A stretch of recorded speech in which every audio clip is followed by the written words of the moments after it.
Ajims, Aishe ഘോഷിനെ arrest ചെയ്യാനുള്ള നീക്കം CJP നേതാക്കൾ കൂടിയുള്ള മുന്നറിയിപ്പാണോ? CJP നേതാക്കൾ കൂടിയുള്ളതല്ല, രാജ്യത്തിന് മുഴുവനായിട്ടുള്ള മുന്നറിയിപ്പാണ്. ഇത് സ്വാഭാവികമായി ഈ ഒരു ഭരണകൂടത്തിൽ നിന്ന് എല്ലാവരും പ്രതീക്ഷിക്കുന്ന ഒരു കാര്യമാണ്. ഏതെങ്കിലും സമരത്തോട് ജനാധിപത്യപരമായ ഒരു സമീപനം ഈ സർക്കാർ ഒരിക്കലും സ്വീകരിച്ചിട്ടില്ല എന്ന് മാത്രമല്ല, അതിനെ അടിച്ചമർത്താനാണ് ശ്രമിച്ചിട്ടുള്ളത്. എല്ലാ സമരങ്ങളും അങ്ങനെയാണ് ഉണ്ടായിട്ടുള്ളത്. ഇവിടെ ഇവർ തോറ്റുപോയൊരു സമരമാണ്, ഭരണകൂടം തോറ്റുപോയൊരു സമരമാണ്. അപ്പോൾ അവർക്ക് പ്രതികാരം ചെയ്യണം, ആ സമരത്തോട് പ്രതികാരം ചെയ്യണം, ഒന്നാമത്തെ കാര്യം. രണ്ടാമത്തെ കാര്യം, ഇനി ഇങ്ങനൊരു സമരം ഉയർന്നു വരാൻ പാടില്ല. ഏറ്റവും പ്രധാനപ്പെട്ട കാര്യം, ഈ സമരം അവസാനിച്ച ഉടൻ തന്നെ ഉയർന്നു വരുന്ന പ്രധാനപ്പെട്ട പ്രശ്നം നെക്സ്റ്റ് ഗഡ്കരി എന്നുള്ളതാണ്.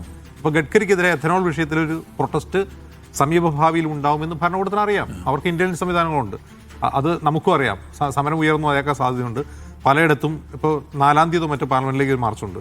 എന്ന് മാത്രമല്ല തഹസീൻ പൂനാവയുടെ നേതൃത്വത്തിൽ വേറൊരു മൂവ്മെന്റ് നടക്കുന്നുണ്ട്. അങ്ങനെ പല രീതിയിൽ രാജ്യത്തിൻ്റെ പല ഭാഗങ്ങളിൽ അത് നടക്കുന്നുണ്ട്. ഇപ്പോൾ ജന്തർ മന്ദറിൽ പ്രൊട്ടസ്റ്റ് ചെയ്ത സ്റ്റുഡൻസ് ആണെങ്കിൽ അവരുടെ മാതാപിതാക്കളാണ് ഈ സമരത്തിലേക്ക് ഇറങ്ങാൻ പോകുന്നത്. അതുകൂടി മനസ്സിലാക്കണം. അവരുടെ മുൻ തലമുറ അല്ലെങ്കിൽ മില്ലേനിയൽസ്, അതിന് മുകളിലുള്ള തലമുറയാണ് അതിലേക്ക് സമരത്തിലേക്ക് വരാൻ പോകുന്നത്. അപ്പോൾ എല്ലാ ഏജ് ഗ്രൂപ്പിലും പെട്ട ആളുകൾ ഭരണകൂടത്തിനെതിരാവുകയാണ്. മൂന്നാമത്തെ കാര്യം, ആ സമരത്തിൽ ഉണ്ടാവുക, നമ്മളിപ്പോൾ ഇവിടെ ഈ സമരത്തിൽ കണ്ടത് BJPക്ക് വോട്ട് ചെയ്തവരുടെ മക്കളാണെങ്കിൽ ആ സമരത്തിൽ ഉണ്ടാവുക BJP പ്രവർത്തകർ തന്നെ ഉണ്ടാവാനുള്ള സാധ്യതയുണ്ട്. കാരണം നമ്മൾ ഇൻസ്റ്റാഗ്രാമിൽ കാണുന്ന റീൽസിൽ മുഴുവൻ ഉത്തരേന്ത്യയിൽ നിന്നുള്ള, UP-യിൽ നിന്നും ബീഹാറിൽ നിന്നും മധ്യപ്രദേശിൽ നിന്നുള്ള സംഘപരിവാർ പ്രവർത്തകർ പോലും പരസ്യമായിട്ട് ഗഡ്കരി ചീത്ത വിളിക്കുകയാണ്. ഇത് ഒരു തരത്തിലുള്ള കൺഫ്യൂഷൻ സംഘപരിവാറിനകത്ത് ഉണ്ടാക്കിയിട്ടുണ്ട്. RSSലും BJPയുടെ എക്കോസിസ്റ്റത്തിലും ഉണ്ടാക്കിയിട്ടുണ്ട്. ഒരുതരം വൈരുദ്ധ്യം ഈ പറയുന്ന ഈ സംഘപരിവാർ എക്കോസിസ്റ്റത്തിലുണ്ട്. ഒരു വശത്ത് ധർമ്മേന്ദ്ര പ്രധാൻ രാജിവെച്ചത് അതൊരു മാസ്റ്റർ സ്ട്രോക്കാണ് എന്ന് പറയുക, സർജിക്കൽ സ്ട്രൈക്കാണെന്ന് പറയുക. അതേസമയം തന്നെ രാജിവെക്കേണ്ടതില്ലായിരുന്നു എന്ന് പറയുക. ഒരു സിസ്റ്റത്തിൽ ഒരു സംഭവം ആശയക്കുഴപ്പമുണ്ടാക്കുകയാണ്. ധർമ്മേന്ദ്ര പ്രധാൻ രാജിവെച്ചത് അടിപൊളിയായിപ്പോയി. മോദിജി വടം വലിച്ചു കൊടുത്തപ്പോൾ വടം വിട്ടുകൊടുത്ത് അവർ വീഴ്ത്തിയതാണെന്നൊക്കെ വിശദീകരിക്കുക ഒരു വശത്ത്. മറുവശത്ത് രാജിവെക്കേണ്ടതില്ലായിരുന്നു എന്ന് പറയുക. നിതിൻ ഗഡ്കരി ചെയ്യുന്നത് ശരിയാണോ അല്ലയോ എന്നുള്ള കൺഫ്യൂഷൻ. ഈ കൺഫ്യൂഷൻ ആണ് യഥാർത്ഥത്തിൽ പ്രശ്നം. അപ്പം ഇന്ന് നമ്മൾ ശ്രദ്ധിച്ചൊരു കാര്യമുണ്ടല്ലോ, ഈ CJP മൂവ്മെന്റിന് സമാനമായി തന്നെ റിസർവേഷൻ, സംവരണം ഇല്ലാതാക്കൂ എന്ന് പറഞ്ഞിട്ട് വേറൊരു പേജ് ഇൻസ്റ്റാഗ്രാമിൽ തുടങ്ങിയിട്ടുണ്ട്. 60 ലക്ഷം ഫോളോവേഴ്സ് ആയിരുന്നു അതിന്. അതായത് എങ്ങനെയാണോ CJP ഫോളോവേഴ്സ് ഉണ്ട് അതുപോലെ തന്നെ ഫോളോവേഴ്സ് ഉണ്ട് അതിന്.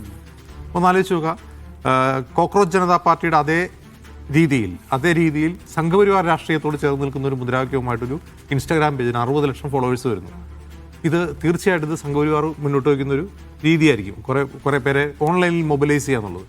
അവരതിന് ഉപയോഗിക്കുന്ന ആശയം എന്താണ്? സംവരണം ഒഴിവാക്കുക. ഒന്ന് ആലോചിച്ച് നോക്കുക, 2024 BJP ഭരണകൂടത്തിന് ഭൂരിപക്ഷം കുറയാനിടയായ കാരണം എന്താണ്?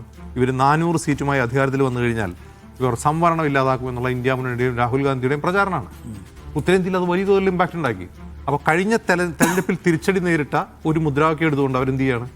ഓൺലൈനിൽ ട്രാക്ഷൻ ഉണ്ടാക്കാൻ നോക്കുകയാണ്, ഇൻസ്റ്റാഗ്രാം പിടിക്കാൻ ശ്രമിക്കുകയാണ്. ഇതിൽ നിന്ന് നിങ്ങൾ മനസ്സിലാക്കണം, സംഘപരിവാർ ഈസ് കൺഫ്യൂസ്ഡ്.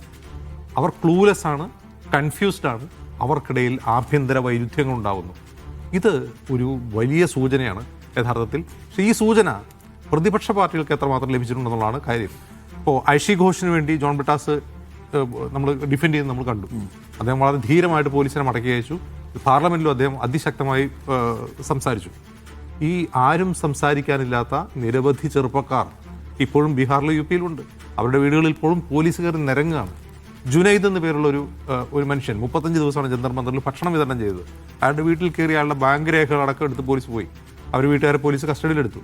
അതുപോലെ എത്രയോ അറിഞ്ഞും അറിയാതെയുമുള്ള എത്രയോ അധികം ചെറുപ്പക്കാർ ഇപ്പോൾ ഉത്തരേന്ത്യയിലെ വിവിധ സംസ്ഥാനങ്ങളിൽ, പ്രത്യേകിച്ചും BJP ഭരിക്കുന്ന സംസ്ഥാനങ്ങളുണ്ടെന്നുള്ളത് പ്രതിപക്ഷ കക്ഷികൾ മനസ്സിലാക്കണം. ഇവിടെ മുട്ടുമടക്കാനോ തല കുനിക്കാനോ പാടില്ല. ഇവിടെ നിങ്ങൾ ഭയന്ന് പിന്മാറിയാൽ നിങ്ങൾക്ക് പിന്നെ കാലാകാലം ഭയക്കേണ്ടി വരും.